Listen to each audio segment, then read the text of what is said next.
जन्मलो माती तर किती होणार माती, जन्मलो माती तर किती होणार माती. ठाकरांच्या दिव्यामध्ये कधी पेटतील वाती. पाणी भरता भरता उशार पाठर, भर हंगामात होई आम्हा पालखी भाकर. सकाळी दाताला लावणाऱ्या कोलगेट पासून ते रात्री अंगावरती घेणाऱ्या ब्लँकेट पर्यंत या सगळ्या गोष्टी विदेशातून यायला लागल्या. मग आमची माणसं, आमची शेती आणि आमची शेती कुठे आहे? हीच आमची माणसं आणि आमची माती पुन्हा एकदा या महाराष्ट्राच्या मातीमध्ये निर्माण करायची असतील तर मातीतल्या माणसांनी पुन्हा एकदा एकत्र आलं पाहिजे आणि या महाराष्ट्राची विचारधारा पुन्हा एकदा आत्मसात केली पाहिजे. पूर्वी आम्ही मातीचे गणपती तयार करायचो, आज तेच गणपती शाडूचे रंगीत झाले. पूर्वी आम्ही दिवाळीत शेणाचे पांडव तयार करायचो, आज तेच पांडव सिमेंटचे झाले. मग आमची माती, आमची माणसं कुठे आहे? हीच आमची माणसं आणि आमची माती पुन्हा एकदा एकत्रित आणायची असतील तर या महाराष्ट्राची संस्कृती पुन्हा एकदा आपण जोपासली पाहिजे. आज घराच्या बाहेर निर्माण होणारे दावे, गावाच्या बाहेर निर्माण होणारे वाद, या सर्व संस्कृतीमुळे आज आमची माणसं कुठेतरी हरवत चालली आहेत. आज आमची माणसं कुठेतरी संपत चालली आहेत. मी आणि माझी बायको आई बाबा वृद्धाश्रमात ही संकल्पना येत आहे. देशामध्ये सलमान खाननं 1.5 लाखाचा जॅकेट घातला यावरती चर्चा होते, परंतु मित्रांनो माझ्या बापानं फटकं धुतर घातलं यावरती चर्चा होत नाही. ही आपल्या देशाचं सर्वात मोठं दुर्दैव आहे आणि म्हणून आमची माणसं आणि आमची माती याच विषयाला स्पर्श करत मी धवस प्रणाली शहाजी सुयश विद्यालय तांदूळवाडी इयत्ता 8वीची विद्यार्थिनी प्रस्तुत व्यासपीठावर उभी आहे आणि विषय मांडते आमची माणसं आणि आमची माती. पूर्वी गाईच्या गोठ्यापासून ते शाळेच्या शिक्षकांपर्यंत संपूर्ण गोष्टींची चर्चा ही गावाच्या पारावरती व्हायची, परंतु आता मोबाईल, व्हॉट्सअप, फेसबुकमुळं माणसं ही कमर्शियल झाली आहेत आणि नाती आणि माणसं ही संपत चालली आहेत. धर्माचा रंग कुठला, धर्माचे झेंडे कुठले यावरून माणसांमध्ये तंटे चालू आहेत. मग हीच नाती, हीच माणसं पुन्हा एकदा एकत्रित आणायची असतील तर महाराष्ट्राची विचारधारा पुन्हा एकदा आत्मसात केली पाहिजे.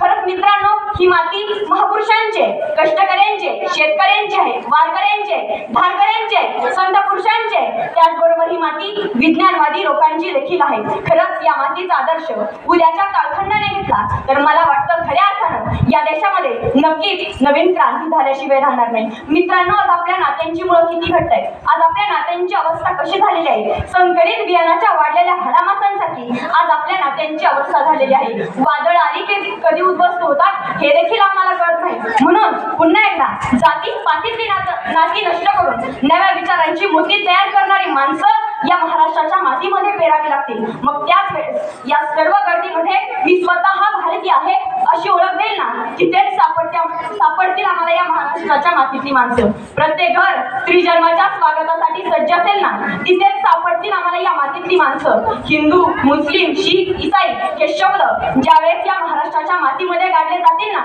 त्याच वेळेस सापडतील आम्हाला या मातीतली माणसं. मग याच मातीतली माणसं शोधत असताना मदर तेरेसांनी दिनदुबळ्यांसाठी केलेलं काम असेल, बाबा आमटेंनी समाज महारोग्यांसाठी केलेलं काम असेल, गाडगे बाबांनी समाजसेवेसाठी केलेलं काम असेल, तर केवळ एवढंच नव्हे तर या महाराष्ट्राची मायमौली समजली जाणाऱ्या सिंधुताई सपकाळ यांनी निराधार मुलांसाठी केलेलं काम असेल. मग हीच या महाराष्ट्रातल्या मातीतली माणसं शोधण्याचं काम या महान विभूतीनं केलं. मग मातृदेव भव, पितृदेव भव, आचार्य देव भव, गुरुदेव भव ही संस्कृती आत्मसात करणार खऱ्या अर्थानं काळाची गरज आहे. मी पुण्यातील एक ऐकलेलं वाचलेलं उदाहरण आहे.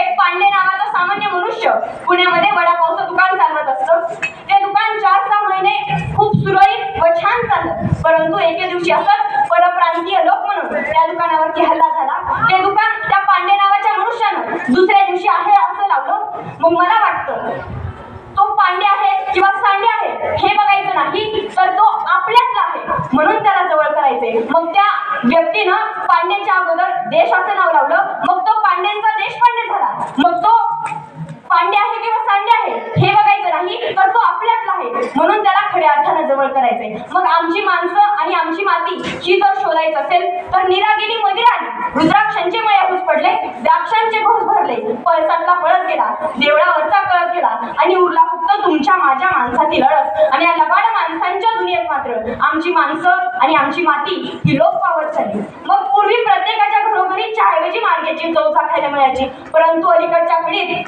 बराच बदल होत गेला. त्या झुणका भाकरीची जागा आज त्या पिझ्झा बर्गरने घेतली. फाटकन नेसावं पण जातीत हवं म्हणणारी जुनी रांगडी भाषा बोलणारी जुनी जाणती माणसं एकीकडं तर शिकली सवरलेली फॅशनेबल मुलं एकीकडं. या दोन पिढींमध्ये जनरेशन गॅप वाढत गेला आणि याचाच सतत खटके पडू लागले व एकीकडं वृद्धाश्रमाची संख्या वाढू लागली. अहो, ज्या ठिकाणी वटवृक्षाला देखील वटवून टाकलं आहे, ज्या ठिकाणी चिमण्या कावळ्या गाव सोडून पराधन झाल्या आहेत, तिथं या चिमण्यांना परत या म्हणण्याला अर्थच राहिला नाही. पुणे मुंबई सारख्या ठिकाणी वडील कधी घरी येतात हे देखील मुलांना कळत नाही. हे केवळ स्वार्थी जग बनल्यामुळे ही अवस्था बदलण्याची आज खऱ्या अर्थानं काळाची गरज आहे. तुमच्या बँकेमध्ये असणारा बँक बॅलन्स तुमची संपत्ती ठरू शकत नाही, तुमची जमीन जुमला तुमची संपत्ती ठरू शकत नाही, तर तुमच्या पोटी जन्माला आलेला मुलगा किंवा मुलगी ही तुमची संपत्ती ठरू शकते. त्याचं जतन आणि संवर्धन करण्याची आज खऱ्या अर्थानं काळाची गरज आहे. जात्यावरील ओव्यांची जागा असल्या छायाचित्राने घेतली, कुणब्याच्या फाडफाडदारानं असल्या आडगळीची जागा धरली, बैलाच्या कष्टाची जागा असल्या ट्रॅक्टरने घेतली. या सर्व गर्दीमध्ये आमची माणसं आणि आमची माती ही लोप पावत चालली. मातीने जर एकी केली तर वीट बनते, विटेने एकी केली तर भिंत बनते आणि या भिंतीने जर एकी केली तर घर बनते. या निर्जीव वस्तू जर एक होऊ शकतायत, आपण तर माणसं आहोत. मग जात धर्म पंथ हे सर्व बाजूला ठेवून आपण माणुसकीपणा आणि आपुलकीपणा जपला पाहिजे. म्हणून प्रस्तुत व्यासपीठाची रजा घेताना केवळ शेवटी एवढंच म्हणेन, आमची माणसं आणि आमची माती पुन्हा एकदा एकत्रित आणायची असतील तर आपण सर्वांनी एकच सिद्धांत घेऊया, परकीय संस्कृतीला रामराम करूया. कारण परदेशी फुल कितीही सुंदर व आकर्षक असलं तरी त्याला तुळशीचं पाणी देत नसतं. म्हणून आपण आपल्या संस्कृतीला हातात हात घेऊन पुढे जाऊया आणि खऱ्या अर्थानं मानवतेची ज्योत प्रत्येक माणसांपर्यंत पोहोचूया, किंबहुना ते पोहोचवतील एवढाच माफक आशावाद. मनपूर्वक धन्यवाद.